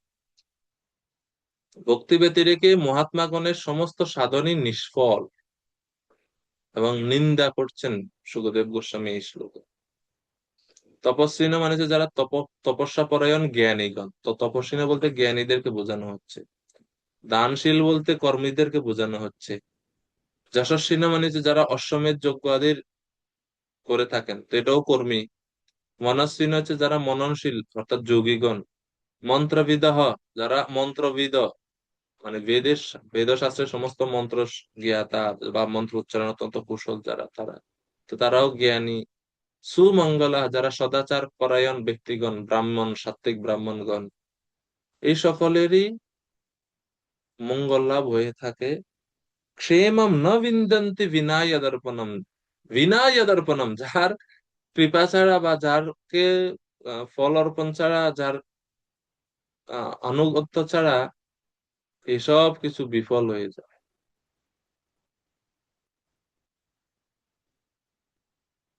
যাকে কর্ম অর্পণ না করলে বা যাকে যাকে যার শরণাগত না হলে সবকিছুই বিফল হয়ে যায়। তো সেই ভগবানকে আমি প্রণাম নিবেদন করছি। এই শ্লোকের দ্বারাতে সুখদেব গোস্বামী সিদ্ধান্ত দিচ্ছেন, এই শ্লোকগুলো কিন্তু সিদ্ধান্ত, খুব গুরুত্বপূর্ণ সিদ্ধান্ত, যে ভক্তিযোগ অনুশীলন ছাড়া বা ভক্তির স্পর্শ ছাড়া অন্য কোনো যোগমার্গ কখনো তাদের সেই যোগমার্গের ফল দিতে সমর্থ হয় না। এবং এই বিষয়ে চৈতন্য চরিতামৃত এবং ভাগবতমে খুব সুন্দরভাবে আচার্যরা বর্ণনা করছেন। শ্রীমদ্ ভাগবতমে 3টা শ্লোক আছে এই প্রসঙ্গে। 3টা না, 4টা, 3টা। যেমন প্রথম স্কন্ধে 5ম অধ্যায়ে 12 নম্বর শ্লোক, নিষ্কর্মম অপ্যচ্যুত ভাব বর্জিতম ন শোভতে জ্ঞানমলম নিরঞ্জনম কুতঃ পুনঃ শশ্বদভদ্রমিশ্বরে নাচার্পিতম কর্ম যদপ্যকারণ। এই শ্লোক হচ্ছে এটার প্রমাণ, যেটা এই 17 নম্বর শ্লোকে বলা আছে। তারপরে দশম স্কন্ধে ব্রহ্মাজি স্তুতিতে 14 অধ্যায়ে 4 নম্বর শ্লোক, শ্রেয়সতিং ভক্তি মুদস্যতে বিভু ক্লিশ্যন্তি ইয়ে কেবল বোধলব্ধয়ে তেষামসৌ ক্লেশল এব শিষ্যতে নান্যৎ যথা স্থূল তুষাবঘাতিনাম। ভক্তি অনুশীলন ছাড়া বা ভক্তির সংস্পর্শ ছাড়া খালি তুষকে পিটানোর মতো। ধান পিটালে চাল পাওয়া যাবে, তুষ পিটালে কি পাওয়া যাবে? পণ্ডশ্রম। সেই রকমই ভক্তি ছাড়া অন্য সমস্ত মার্গগুলা বৃথা, শ্রম। একাদশ স্কন্ধে 5ম অধ্যায়ে 3 নম্বর শ্লোক।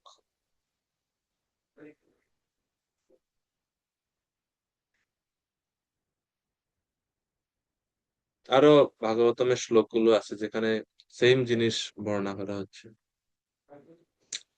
চৈতন্য চরিতামৃত বলা হচ্ছে যে কৃষ্ণ ভক্তি বিনা তাহা দিতে না রে ফল। কৃষ্ণ ভক্তি ছাড়া অন্য সমস্ত সাধনে ফল দিতে পারে না। কেবল জ্ঞান মুক্তি দিতে না রে ভক্তি বিনা, কেবল জ্ঞান মুক্তি দিতে না রে ভক্তি বিনা কৃষ্ণোন্মুখে সেই মুক্তি হয় জ্ঞান বিনা। কেউ যদি শুধু জ্ঞান অনুশীলন করে, জ্ঞান মার্গে জ্ঞানযোগ, সেই জ্ঞান যোগ তাকে মুক্তি দিতে পারবে না যদি ভক্তির কোনো অঙ্গ সেই জ্ঞান মার্গে মিশ্রিত না থাকে। আর অন্যদিকে যে কৃষ্ণ উন্মুখ হয়েছে সেই ভক্ত, সে আপনা থেকেই মুক্তি পায় জ্ঞানের ছাড়াই, মানে জ্ঞান যোগের আশ্রয় ছাড়াই। এই জন্য বলছে, চারি বর্ণাশ্রমী যদি কৃষ্ণ নাহি ভজে সকর্ম করিতে সে রৌরবে পড়ে মরে। 4 বর্ণের এবং 4 আশ্রমের সবাই তাদের স্বধর্ম যথাযথভাবে পালন করার পরেও যদি কৃষ্ণ ভোজন না করে, তাহলে তাদের সিদ্ধি লাভ করতে পারবে না। সকর্ম করিতে সে রৌরবে পরিমলে। বর্ণাশ্রম পালন করছে কিন্তু ভক্তি বর্জিত, শুদ্ধ ভক্তি নাই, অনুমোদন নেই। জ্ঞানী জীবন মুক্ত দশা পাইনু করি মানে, বস্তুত বুদ্ধি শুদ্ধ নহে কৃষ্ণ ভক্তি বিনে। জ্ঞানীরা মনে করে আমরা জীবন মুক্ত হয়ে গেছি, আমাদের কোনো কিছুর প্রতি আসক্ত নেই, আমরা সব নেতি নেতি নেতি নেতি সবকিছু না না না না। বলছেন কৃষ্ণদাস কবিরাজ গোস্বামী, বস্তুত বুদ্ধি শুদ্ধ নহে কৃষ্ণ ভক্তি বিনে। কৃষ্ণ ভক্তি ছাড়া বুদ্ধি শুদ্ধই হয় না।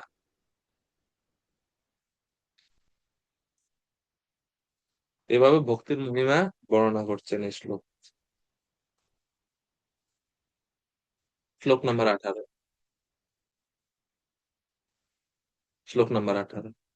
18 নম্বর শ্লোকে আরো এটা আরো গুরুত্বপূর্ণ যে কিভাবে ভক্তি সকলের দ্বারাতে সম্ভব। সবাই ভক্তি অনুশীলনের যোগ্য, সকলের আশ্রয় আছে এটা এই ভক্তির ছত্রের ছায়ায়। কিরাতহুনান্ধ্র পুলিন্দ পুলকশা আভিরশুম্ভা यवनाखसादयः यन्नी च पापा यदपाश्रयाश्रया शुध्यन्ति तस्मै प्रभु विष्णवे नमः। গৌর চৈতন্য প্রভু কৃপা করে অনুবাদ করবেন। হরে কৃষ্ণ, দণ্ডবত প্রণাম প্রভু। কিরাত, হুন, আন্ধ্র, পুলিন্দ, পুলকশ, আভির, শুম্ভ, যবন, খস তথা অন্যান্য সমস্ত জাতির পাপাসক্ত মানুষেরা যাঁর ভক্তদের শরণ গ্রহণ করার ফলে শুদ্ধ ভক্ত হতে পারে, আমি সেই পরম শক্তিশালী পরমেশ্বর ভগবানকে আমার সশ্রদ্ধ প্রণতি নিবেদন করি। হরে কৃষ্ণ। এই শ্লোকের প্রশংসাটা কার করা হয়েছে, ভগবানের না ভক্তের না ভক্তের? তার মহিমা তিনি কীর্তন করছেন। এই যে আহ কিরাত হুন ইত্যাদি ইত্যাদি জাতির মানুষের কথা বলা হচ্ছে, সেই সমস্ত জাতির পাপাসক্ত মানুষেরা যার ভক্তদের শরণ গ্রহণ করার ফলে শুদ্ধ হতে পারে।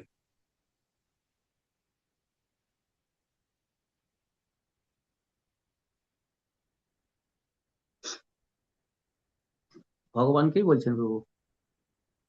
ভক্তকে, হ্যাঁ। ভক্তকে বলছে।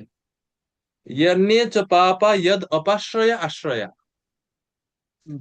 অন্য মানে এই যে কিরাত হুন এইসব তো যারা পাপ জাতি, মানে যারা নিম্ন নিচু কুলে জন্মগ্রহণকারী, তাদেররা তো আছে, অন্য আরো যারা ইয়দ হুম। অপাশ্রয়া আশ্রয়া, যার আশ্রয়ে আশ্রয়ে থাকে, মানে ভগবানের আশ্রয়ে যারা থাকে, হুম। তো সেই ভক্তের আশ্রয় যারা গ্রহণ করে, হুম। ভক্তরা ভগবানের আশ্রয়ে থাকে, হুম।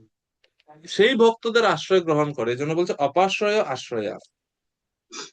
তাহলে তারা কি হয়, শুদ্ধন্তি, তারা তৎক্ষণাৎ পবিত্র লাভ করে। তো পবিত্রতা লাভ করে কখন? যখন তারা ভক্তের আনুগত্যে আসে, ভক্তের শরণাগত হয়, তখন তাদের দুর্জাতিত্ব পর্যন্ত দূর হয়ে যায় ভক্তি অনুশীলনের ফলে। শুদ্ধন্তি, তারা শুদ্ধ প্রাপ্ত হয়।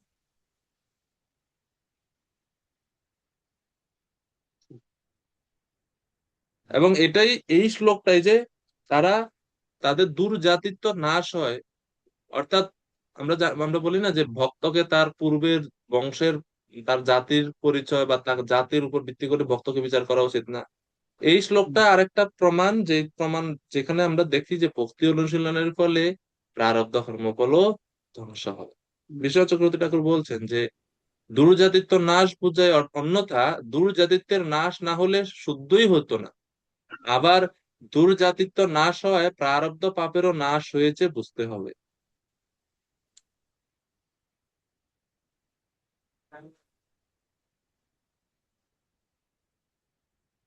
এখন শ্রীল প্রভুপাদ এই যে জাতিগুলোর কথা বলা হচ্ছে, সকলের পরিচয় তাৎপর্য দিচ্ছেন। কিরাত কারা, হুন কারা, অন্ধ্র কারা, পুলিন্দ, পুলক সেনারা কারা কারা, সকলের নাম দিচ্ছে। কারা পা প্রজাতি বলা হচ্ছে কাদেরকে? কিরাত। হুম, আম, হরিচক্র প্রভু, কিরাত কারা একটু পড়বেন তাৎপর্য থেকে? কিরাত সম্বন্ধে প্রভুপাদ কি লিখছেন? প্রাচীন ভারতের একটি অঞ্চল মহাভারতের ভীষ্ম পর্বে যার উল্লেখ করা হয়েছে। সাধারণত কিরাতেরা ভারতের আদিবাসী রূপে পরিচিত এবং আধুনিক বিহার ও ছোটনাগপুরের সাঁওতাল পরগনার হয়তো প্রাচীন কিরাত প্রদেশ। হ্যাঁ, তো এই যে কিরাত শব্দের অর্থ কে জানেন?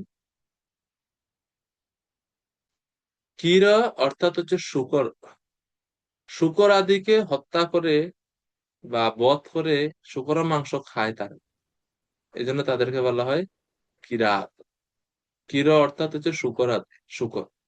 মহাভারতের সভা পর্বে এনাদের বিশ্বনাথ চক্রবর্তী ঠাকুর ঠিক এখানে লিখছে যে মহাভারত সভা পর্বে 26-9, সেখানে আমরা দেখতে পাই যে প্রাগ জ্যোতিষাধীপ ভগবত দত্ত চীন ও কিরাত সৈন্য সহ অর্জুনের সহিত যুদ্ধ করেছিলেন। তারা অর্জুনের সঙ্গে যুদ্ধে অংশগ্রহণ করেছিলেন। এরপর হচ্ছে হুন। হুন কি? হুন জাতি কারা? জার্মানি ও রাশিয়ার কিছু অংশ হচ্ছে হুন প্রদেশ, সেই অনুসারে কখনো কখনো পার্বত্য অঞ্চলের অধিবাসীদেরও হুন বলা হয়। এরপর হচ্ছে আন্ধ্র। উপাদ বলছেন মহাভারতে ভীষ্ম পর্বে উল্লেখিত দক্ষিণ ভারতের একটি অঞ্চল, এই অঞ্চলটি এখনো সেই নামেই পরিচিত, আন্ধ্র প্রদেশ। ভারতে, দক্ষিণ ভারতে আছে আন্ধ্র প্রদেশ, ওটাই প্রভুপাদ এখানে লিখছেন।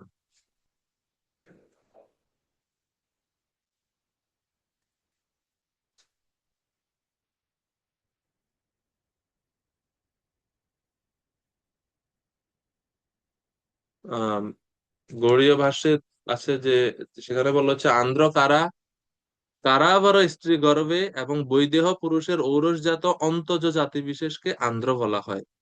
বিষ্ণু পুরাণে বর্ণনা করা হচ্ছে আন্ধ্র ভ্রাত্য নামে 30 জন রাজা 450 বছর রাজত্ব করেছিল। এবং মৎস্য পুরাণেও এই জাতে এনাদের নাম আছে। মৎস্য পুরাণে বর্ণনা করা হচ্ছে যে 29 জন রাজা 460 বছর রাজত্ব করে।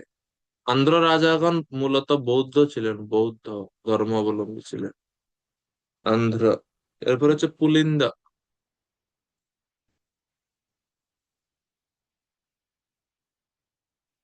পুলিন্দ জাতি মহাভারতে তাদের বর্ণনা রয়েছে আদি পর্বে 174/38 উপাদ লিখছেন তাৎপর্য।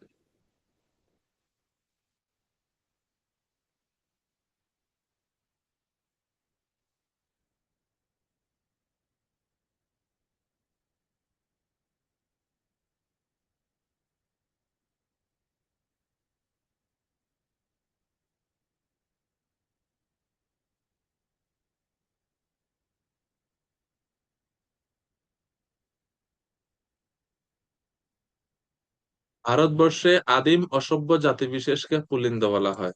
ঋগ্বেদের ঐত্তরীয় ব্রাহ্মণে দেখা যায় যে বিশ্বামিত্রের পুত্রগণের মধ্যে যারা সুনশেপকে জ্যেষ্ঠ জ্যেষ্ঠ হয় বলে স্বীকার করেনি, তারাই বিশ্বামিত্রের শাপে পতিত হন। পতিত বিশ্বামিত্র পুত্রগণ হতে এই পুলিন্দ জাতির উৎপত্তি হয়। এটা হচ্ছে পুলিন্দ জাতির উৎপত্তির বর্ণনা। বায়ু পুরাণে পুলিন্দদের উৎপত্তি সম্বন্ধে উপাখ্যান রয়েছে। রামায়ণে, মহাভারতে, ব্রহ্মাণ্ড পুরাণে, মৎস্য পুরাণে, মার্কণ্ডেয় পুরাণ ইত্যাদি শাস্ত্রে পুলিন্দ জাতির বিষয়ে বর্ণনা করা আছে। তো এটা হচ্ছে পুলিন্দ জাতির বংশ বর্ণনা।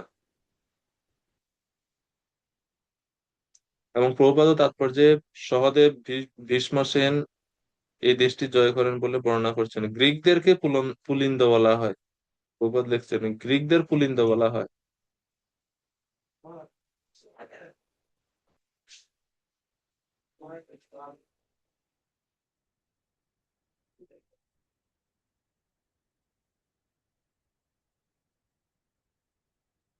এরপর হচ্ছে আভীর। আভীর হচ্ছে মহাভারতের সভা পর্বে এবং ভীষ্ম পর্বে এই নামের উল্লেখ দেখা যায়। এই অঞ্চলটি সিন্ধু প্রদেশে সরস্বতী নদীর তীরে অবস্থিত। পূর্বে সিন্ধু প্রদেশ বিস্তৃত ছিল আরব সাগরের অপর প্রান্ত পর্যন্ত এবং সেখানকার অধিবাসীরা আভির নামে পরিচিত ছিল।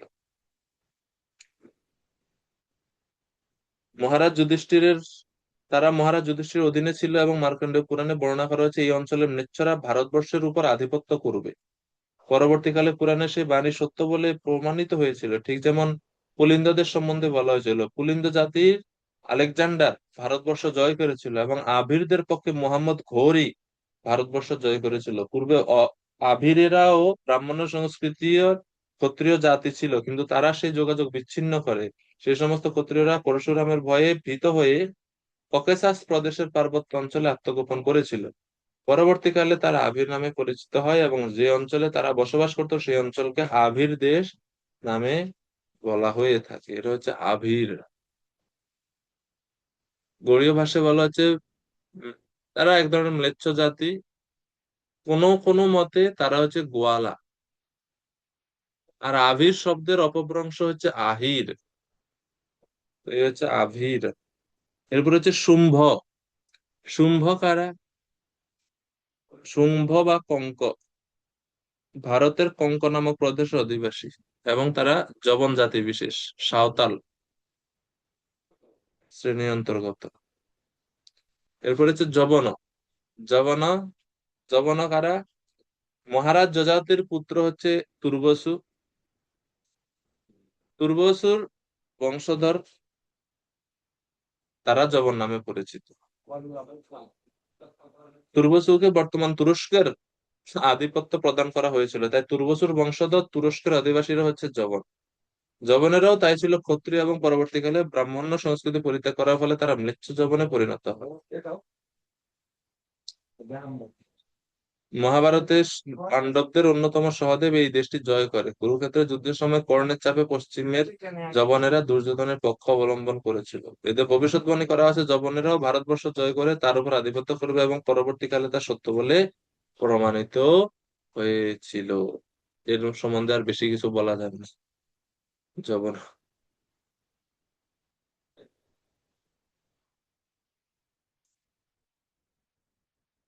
মৎস্য পুরাণে এর এর বর্ণনা রয়েছে, ইয়দস্তু জাতা যদবহ তুর্বসুর যবনা সুতঃ দ্রোহ্যস্তু তনয়া ভোজা অন্যস্তু ম্লেচ্ছ জাতয়ঃ। যবন জাতি সম্বন্ধে। এরপরে খস যবন খসাদয় খস। মহাভারতের দ্রোণ পর্বে খস সব দেশের অধিবাসীদের উল্লেখ করা হয়েছে। যে জাতির মানুষদের গোফের বৃদ্ধি ব্যাহত হয় তাদের বলা হয় খস।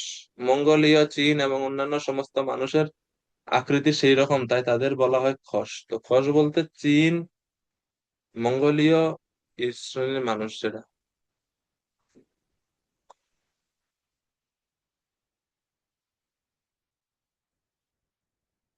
খস আদয়। আদয় বলতে আরো এরকম যে সমস্ত নিম্ন বর্ণের বা অন্য সনাতন সংস্কৃতির বাইরে যে সমস্ত সকলেরই শুদ্ধিকরণ সম্ভব যদি তারা ভগবানের শুদ্ধ ভক্তের চরণে আশ্রয় গ্রহণ করে। প্রভুপাদের জন্য পরে বলেছেন, ভক্তি সম্প্রদায়ের মতানুসারে সাধারণত যাকে বৈষ্ণব সম্প্রদায় বলা হয়ে থাকে ভগবত উপলব্ধির মার্গে অগ্রসর হওয়ার ব্যাপারে কোনো বাধ্যবাধকতা নেই। বৈষ্ণব এমনই শক্তিশালী যে তিনি পূর্ব উল্লেখিত কিরা তাদের নিজ জাতিদেরও বৈষ্ণবে পরিণত করেন এবং আমরা শ্রীল প্রভুপাদের কৃপায় আমরা দেখছি সেটা সম্ভব। কোন কোন সময় তারা এত বৈষ্ণব হয়ে যায়, বড় বৈষ্ণব, যে আমরা যারা সনাতন ধর্মে জন্মগ্রহণ করছি আমাদেরকেও পার করে চলে যায়। এরকম বৈষ্ণব হচ্ছে, হয়, আছে, এখন আমরা সমস্ত দেখি।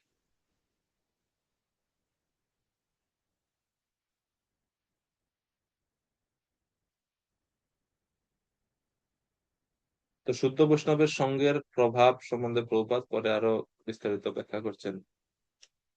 তো এই জন্য ভক্ত সঙ্গটা খুব গুরুত্বপূর্ণ। ভক্ত সঙ্গের মাহাত্ম্য খুব বেশি। এই জন্য প্রচেতারা শ্রীমৎ ভাগবতমের ৪র্থ স্কন্ধের ২৯-৩০ অধ্যায়ে প্রচেতারা যখন ১০,০০০ বছর জলের নিচে তপস্যা করছেন তাদের সৌহার্দ্য এবং তীব্র তপস্যা দেখে ভগবান সন্তুষ্ট হয়ে দর্শন দান করতে আসছে। তো প্রচেতারা ভগবানকে প্রণাম নিবেদন করে আর কিছু বলছেন না। ভগবান বলছেন, আরে কিছু চাও, বর চাও, কিছু চাও। তখন তারা বলছে, প্রভু আপনাকে যে দর্শন পাইছে এটাই হচ্ছে একমাত্র বর, এটা হচ্ছে সমস্ত সাধনার একমাত্র ফল, আর কি বর দরকার? বলছে না, তারপরেও কিছু তো চাই হতো। তখন তারা বর চাইছে যে, হে প্রভু, যদি বর দিতেই হয় তাহলে আপনার ভক্তদের সঙ্গে, আপনার ভক্তদের সঙ্গে যেন আমরা আপনার কথা শ্রবণ কীর্তন করতে পারি, এই একটা বর আমরা আপনার কাছে ইচ্ছা করি। তো খুবই সুন্দর সেকশন এটা, ওনারা প্রার্থনা করেন। यावत्ते मायया स्पृष्टा भगवान् सॉरी भ्रामम इह कर्मभिः तावत् भवत् प्रसंगानां संगस्यन्नो भवे भवे। চতুর্থ স্কন্ধ 30 অধ্যায়ে 33 নম্বর শ্লোক। এবং ভক্তের সঙ্গ বর্ণনা করতে গিয়ে আরো বলছেন, তুলায়াম লবে নাপি স্বর্গম না পুনর্ভবম ভগবত ভক্তি সঙ্গস্য মর্তানাম কিমুতাশিষ। এই শ্লোক, এই সবগুলো শ্লোকের দ্বারা প্রচেতারা ভগবানের কাছে একটাই বড় প্রার্থনা করছেন, আমরা আপনার ভক্তের সঙ্গ চাই। তো এই যে ভক্ত সঙ্গের গুরুত্বের কথা এখানে আমরা দেখতে পাচ্ছি, ভক্তদের সঙ্গ করাটা কত গুরুত্বপূর্ণ। এরপরে 19 নম্বর শ্লোক। এখন 19 থেকে 23 পর্যন্ত তখন তো বলছে, আমি ভগবানকে প্রণাম জ্ঞাপন করি যিনি এই। এখন 19 থেকে 23 পর্যন্ত বলবেন, ভগবান যিনি এই মানে বিভিন্ন গুণের কথা বলবেন, তিনি আমার উপর প্রসন্ন হন। এখন প্রসন্নতা বিধানের জন্য প্রার্থনা করছেন শ্লোক নাম্বার 19 থেকে। আমরা 19 থেকে সামনে ক্লাসে পড়বো। আজকে আমরা এখানেই রাখবো। কোনো যদি প্রশ্ন থাকে করতে পারো।